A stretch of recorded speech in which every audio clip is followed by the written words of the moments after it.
Hey guys, அஸ்ஸலாமு அலைக்கும். ஒரு 1/4 kg ப்ரௌனி வீடியோ பார்க்கலாமா?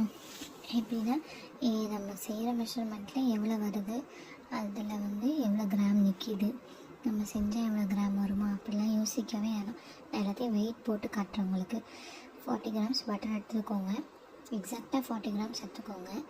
80 கிராம்ஸ் சாக்லேட் எடுத்துக்கோங்க. ஆக்சுவலாக டோட்டலாக 120 கிராம்ஸ் இருக்கணும். பட்டரும் சாக்லேட்டும் சேர்த்து 120 கிராம்ஸ் இருக்கணும்.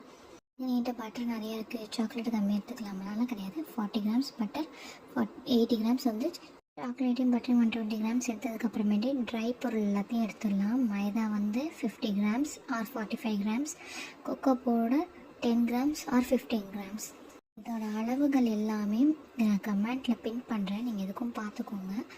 சுகர் கரெக்டாக 55 கிராம்ஸ் தான் 55 கிராம்ஸ் எடுத்துக்கலாம். அப்படி இல்லைன்னா நம்ம கம்மியாகவே எடுத்துக்கலாம். ஏன்னா சுகர் ஆல்ரெடி சாக்லேட்லேயும் இருக்கும். நம்ம எப்போவுமே சரி கேக் செய்யப்போனா டின்னை ஃபஸ்ட்டு க்ரீஸ் பண்ண மாதிரிங்க. இப்போ நம்ம டபுள் பாயில் மெத்தடில் சாக்லேட்டையும் பட்டரையும் உருக்கிடலாம். இந்தளவுக்கு கிளாஸியாக வரணும். 1/4 kgக்கு ஒரு எக்கு போதும். அதில் ஒரு pinch of salt, 2 drops vanilla essence போட்டுக்கோங்க. நம்ம ஹேண்ட் விஸ்க்லேயே பீட் பண்ணிக்கலாம். பட் இருந்தாலும் நான் பீட் பண்ணிக்கிறேன். உங்களுக்கு தேவைன்னா ஹேண்ட் விஸ்க்லேயே நீங்கள் பீட் பண்ணிக்கலாம். நம்ம சுகர் கரையிற அளவுக்கு பீட் பண்ணாலே போதும். சுகர் பவுடர் சுகர் எடுத்துட்டிங்கன்னா இன்னும் பெட்டராக இருக்கும், உங்களுக்கு சீக்கிரமாக வேலைய முடியும். நம்ம சாக்லேட் மெல்ட் பண்ணி வச்சுக்கலாம், அதை ஆட் பண்ண ஆரம்பிச்சிடலாம். அதை ஆட் பண்ணி ஒரு சின்ன ஒரு பல்ஸ் கொடுத்தா போதும். அப்புறம் ட்ரை பொருள் எல்லாத்தையும் சேர்க்க ஆரம்பிச்சிடலாம்.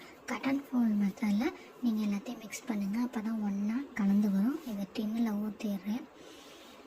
டின்னில் ஊற்றிட்டு உங்களுக்கு வெயிட் எவ்வளோ இருக்குதுன்னு காட்டுறேன். எக்ஸாக்டாக எவ்வளோ வெயிட் இருக்குது, 276 இருக்குது. 1/4 kgக்கு ஒரு 20 கிராம் கூட இருக்குது. டாப்பிங்ஸ் நம்ம இஷ்டம் தான். நம்ம எப்போ வேணால் எவ்வளோ டாப்ஸ் வேணால் போட்டுக்கலாம். இல்லைனா கஸ்டமைஸ் டாப்பிங்ஸ் போட்டுக்கலாம். எப்போவுமே சரி அடுப்பை மட்டும் ப்ரீ ஹீட் பண்ணிக்கோங்க. இப்போ நம்ம பேக் பண்ணதுக்கப்புறமேட்டு எவ்வளோ மெஷர்மெண்ட்டுக்குன்னு காட்டுறேன். ஒரு 3 கிராம்ஸ் கம்மியாக இருக்குது. நம்ம இந்த மாதிரி பாக்ஸாகவும் கொடுக்கலாம், அப்படி இல்லைனா பீசஸ் போட்டும் கொடுக்கலாம்.